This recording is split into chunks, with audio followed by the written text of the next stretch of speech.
Bob, are you ready for the intro? Again. Again. Nothing new, nothing changed, same old shit. Bob says that we can start. Hey guys, welcome back to another episode of the Safari Pedal Show. I'm your host, Abby. If this is your first time here, welcome to the Safari Podcast Zoo YouTube Thing Wild Bandwagon. It's great to have you. Guys, we are back and better than ever with the For the Love of Pedals little mini-series thing that I've been doing on the show. It has been so cool getting to chat with different founders of pedal companies, hear what inspires their sound, their aesthetic, their art, how they even got into pedal building. It's just been a really awesome experience, and I'm very excited to continue that venture today. And that brings me to our very special guest today. Jamie from Supercool Pedals is going to be on the show. We're going to be diving into what inspired him to start Supercool Pedals, how running a pedal company has been. I'm very excited to listen and to learn more, and I feel like there is not much more for me to add to this intro. So, please give a very warm Safari welcome to Jamie from Supercool Pedals. Hello, everyone. Hey, I really appreciate you hopping on the podcast. I've been super pumped for this episode, so I'm excited to dive in. Yeah, sweet. No, thanks for having me. I'm always down to talk nerdy. Let's do it. Let's dive into the nerdiness. But before we do that, let's start with who you are, what you do, and then we can nerd out. Sure. So, my name's Jamie. I own / run or whatever Supercool Pedals, which is a little project that I started in 2019, but more so been doing it a little bit more seriously for the last 3 years. So I make analog guitar effects pedals, and the only reason I say analog is because I've accidentally pigeonholed myself into the analog world, and I'll probably regret / change that eventually one day, but for the time being, sure, they're analog. I've got about a lineup of about 8 pedals. And yeah, I have a lot of fun doing it, and really the impetus to doing it is just, sharing cool stuff with cool people. What got you into before you got into pedal making, what got you into the music world in the first place? Yeah, so I've always been I'm a musician, whether that has been lucrative or not. I've always been making music, and honestly, just being a broke ass musician and having to repair your own gear was kind of what started things. So, I learning how to replace tubes and diagnose a, 90s deluxe reverb when 10 minutes before a show because the amp doesn't work. I was playing organ, old Farfisa organs in a band. I moved to Toronto and I was super, super broke. I was in a band that was on a label.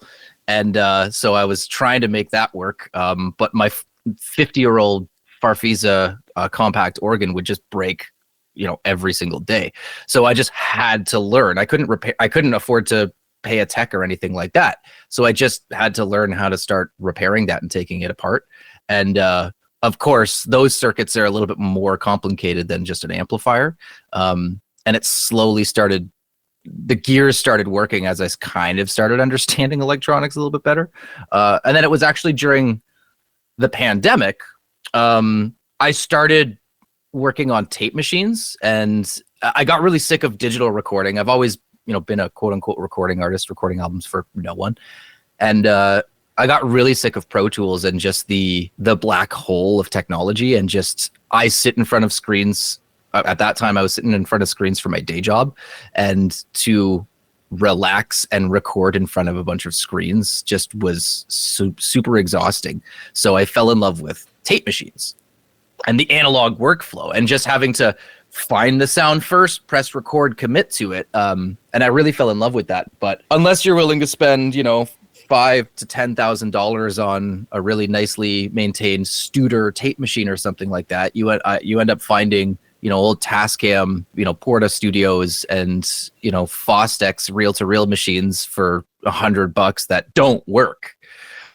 So I got in the habit of finding those old tape machines and, attempting to repair them. The tipping point to where it turned into pedals for me, I had stumbled across some forum somewhere that was talking about using old tape machines to make analog delay. Because, of course, the Space Echo was an analog. It was literally just tape with different recording heads to make physical delays. And I was like, oh, that's really cool. I wonder if I could use, this old Marantz 3-head tape machine that I had found. I wonder if I could turn this into a delay pedal. So I found some old circuit, or it was, God bless Reddit. I think I found a bunch of information on there, and someone had kind of released this open circuit. I learned how to print the circuit onto transfer paper, put it onto a copper sheet, use some acid to etch the sheet, Dremel drill all the holes, place all the components in, and like just, the most DIY thing I think I've ever done. I made this little preamp circuit that you could feed into a tape machine and create a delay. And like after, a bit of troubleshooting, I got it working. And there was just this, like, I just felt like a fucking wizard. I was like, I just did this thing. Like, I barely understand electronics and what I'm doing, but I just made this machine that makes these crazy ass sounds. And I remember it was just like this light went off, and it stopped being, I was like, cool, I did the thing.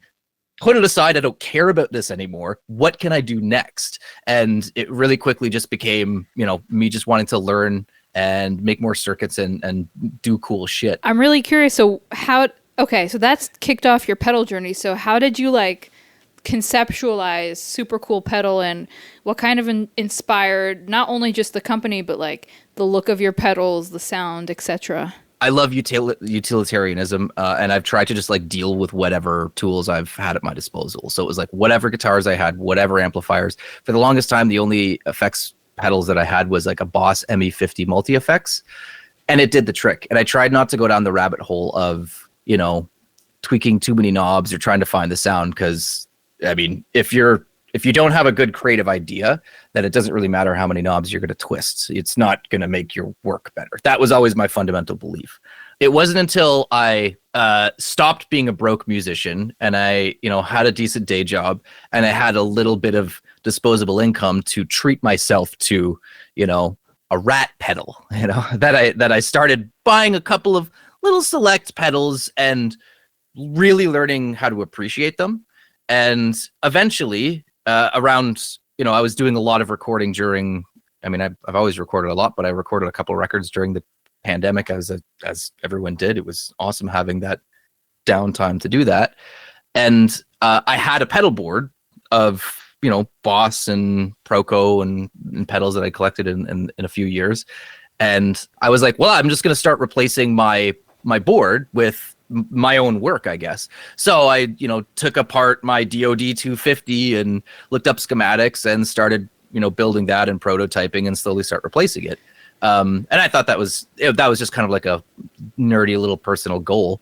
And the first Supercool pedals were like pretty unbranded, but they were basically just like a stick figure and some basic text. And those were the first pedals that I, made for a few friends and sold to a couple of people. The first pedal that I really had the Supercool branding was the 77 Fuzz Blender. I worked really hard on that circuit. I was really proud of it. My next pedal, I rebranded my first pedal. That was the DoD 250 kind of clone, and it became the 800 preamp distortion. And that's based off of the look of Old English 40s, which is something that I used to love drinking in high school. The perfect high school beverage. And everything. I've really made sure that every pedal that I release, to me, has to have a source of inspiration from some kind of iconic design in my life. It has to mean something to me. I don't want to say I've pigeonholed myself into it, but I really enjoy kind of the limitation of the design, both in the circuitry and in the art. And I think the art is something that's spoken a lot to people, because I think owning a little box is a really wasted opportunity, I think, to have some art and to I think pedals are such a wonderful object that we like to covet in a way. And there's absolutely nothing wrong with that. And we like the sound that we get out of them. That's obviously the main point of it. But you see some people's pedal boards and how beautifully they arrange them and put them together and all the work that goes into it. And they're pieces of art. So part of it is it's like, yeah, I very much choose pedals based on their visual design, and I think that's something that's emerged a lot more in the last couple of decades, and that's something that I really like contributing to that aspect of it, as well as being able to craft the sound, is have this really nice object that you can, appreciate the art of, and it feels a little bit more like a personal connection, I think. Yeah, and I also wanted to ask you, like, on that note, that's so cool. It's super cool. You did the thing. Did the thing for sure. When you start to conceptualize a pedal, do you usually start from an artistic inspiration or more of a sound? I'll tell you about one of the most recent ones that I really struggled with. Actually, it was the zigzag analog chorus vibrato. I got the idea of on my honeymoon not this past January, the year before that. My wife and I, my beautiful wife Carissa and I, got married, and we went to Italy for our honeymoon. And part of that was we were on a cruise for about a week. I learned that I get seasick. I did not know that I get seasick. I've, sailed in my life, and I've been on the water and everything, and I didn't think it was an issue. But apparently when you're on, when there's huge storms in the Terranian Sea, and the boat is going like 45 degrees up and down, yeah, I get seasick as fuck, and it was brutal. And so I remember like legitimately sitting on the balcony, like trying not to throw up, and just this, like, I felt the oscillation of the sea, and immediately I was like, I have to make a pedal that feels like this. Like, I have to make, I've been wanting to make an analog, I've been wanting to do like modulation, and I was like, seasick chorus, a seasick chorus. That's it. That's the name of the pedal. That's the feeling of the pedal. And that's what I want to do. So I was prototyping the circuit and, honing in the sound and trying to really replicate the feeling that I had of that moment of inspiration. And the whole time I was also trying to make the art for the pedal. And I couldn't really think of like any branding or package or anything that influenced and kind of fit the idea of like the seasick chorus. So I actually originally had designed, done some original art. And I went through a few different phases, and I just wasn't really quite happy with it until I think I went out to buy some papers to roll a joint. And I looked at the zigzag papers and I went, oh, fuck, that's it. Like, that's so annoying. I've put all this work into the concept of the seasick chorus, and I looked down and it's like, it's zigzag. It's a triangle wave, modulation effect. And I'm like, I have no choice. So I kind of had to lean into that one. It's a bit more on the nose in terms of the name and design than I'd like to do with most of my pedals, but it fit perfectly. So every pedal kind of seems to have a bit of I have an idea, and then an idea will come to me or something like that. It's always a bit of a struggle and a bit of a fight. But I've kind of promised myself that like I won't release a pedal unless it means something to me first off, and it has to like resonate, and it has to make sense in terms of a design, from the art, from the sound, everything like that it needs to be nice and synergistic, to use a wonderful buzzword. I love synergistic is a great word. I don't know if it's a real word, but sure. We can put it. I'm going to put it on the screen. Synergistic. Synergistic. Comment below if it's a real word. We can fight it out in the comment section. And like, how has it been for you running, like going from like a small operation, you said, from selling to friends to suddenly you're a freaking business, dude? How is that? Yeah. I mean, I'm still in the process. I'm still growing. I still consider myself small. It's just me. And I have I've started having my wife doing some rep work for me. So like we just did a trade show for North by Northeast. We got invited to that here in Toronto, and that was great. And I needed help, so I kind of trained my wife. I was like, I know you think what I do is weird and nerdy and annoying, but you're in this now, so we're both profiting off this, so you need to learn. And she did an awesome job and joined me at the trade show. So I'm gonna start bringing her into more of the business aspects of things. I have a really close friend of mine started building for me as well, just to try and meet some demands. I mean, it's been great. I'm still I still have a day job with a blood-sucking corporation that pays my bills. So I'll take that money. But I'm slowly, you know what? After struggling as a musician for as long as I did, and being able to even just tangentially be a part of the music scene and do something creative that people seem to enjoy, and that's, you know, helping to pay my bills now. I'm really excited at the prospect of this. By the end of the year, I'm going to be doing Supercool full time. I've got some really big plans.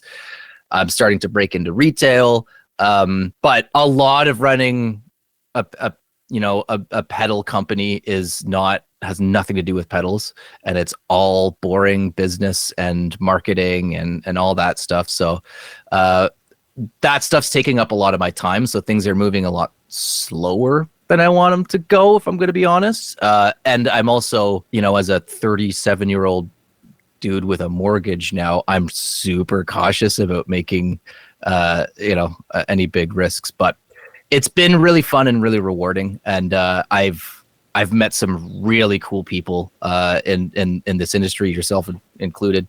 And this feels this feels like kind of a home. It feels like a really comfortable place to just be, making pedals and being artistic and meeting cool people. So yeah, it's been weird, but I feel like I'm very much at the beginning of this whole thing. And I look forward to whatever the next spectacular failure of this could be. Because you know what? As long as it's interesting, I'm down, man. Let's just see where this goes. Because this show in general is centered around starting out, being new, like you said, the learning experience, the journey, all that fun, fluffy stuff. Do you have any tips for perhaps other audio folk, young people, maybe anyone who wants to perhaps get into the pedal biz? Yeah. Fail. Don't be afraid to fail. And if something doesn't work right out of the gate, if you're trying to learn something new and you're having a hard time, it usually just means that you're getting closer to the answer. Don't be afraid to fail. Just do it over and over again. I'm actually really disappointed when something works the first time, when I put it together or when I'm prototyping something or conceptualizing it, because it means that I feel like I've deprived myself of an opportunity to learn something. So it's really about that. Is you have to be willing to make mistakes, and you have to be willing to take apart those mistakes and figure out what you've done wrong. And don't focus on the end point of trying to get somewhere. You have to look at the micro and look at what's in front of you, and you need to learn to enjoy all of the little steps in, whether you're making music, you're learning how to make guitars or pedals or anything like that. You just need to enjoy meditating on those little steps and those little failures, and the rest will come. That's it. I love that. Guys, you heard it here first. That's a really great piece of advice, and I'm definitely I needed to hear that as well, so noted. To sum up everything we spoke about, I always love to ask our amazing guest to either drop, it can be a piece of advice or anything you want to say to the greater Safari Pedals studio animal world. So do you got anything you want to say to the people? Yeah, be weird. Be weird and I don't want to say critical of yourself because that's maybe too negative, but I have given up on things because I thought they were too weird and no one would understand it too many times in my life, whether it was a piece of art or a piece of music or a pedal idea or something like that, only to find somebody else be wildly successful with that idea years later. And I go, why did I give up on that? And I think nobody needs another DOD 250 clone. Nobody needs another, pedal, run-of-the-mill pedal that EHX can charge less for and build better, or another Strat copy. But if you do something weird with that and make it interesting, I think you'll find your people. And I think art is constantly, originality is a myth. And I think art is a constant evolution and a borrowing of other people's ideas and improvements on those ideas, or tweaks or mutations of those ideas. And I think people are too afraid to be weird. And I think that's what makes what we do in terms of art and music the most beautiful and the most enjoyable. So that's it. If you think that you're being too weird, that's literally the thing that you should show the world, I think, and I think that makes everything more interesting. I love that, and I'm gonna clap to that. Hey, I'm gonna jazz hands to it. We can jazz hands to it as well. Hey. Guys, embrace the weirdness. The world is. I forgot. I heard someone say. I heard someone say this once, but they're like, the world has like enough black and white, gray, monotone things. Yeah, I think that's called like the millennial aesthetic too. There's too many white walls now. There's too many white minimalist Pinterest boards out there. Embrace exactly. I really like that, and I really appreciate that, and I absolutely love what you're doing with Supercool Pedals, and I appreciate you hopping on and sharing your wisdom. Yeah, no, thanks so much. It's been a blast. I always like talking with fellow weirdos, and I hope you take that as a compliment based on the context of our conversation. I definitely I'm proud to call myself a weirdo.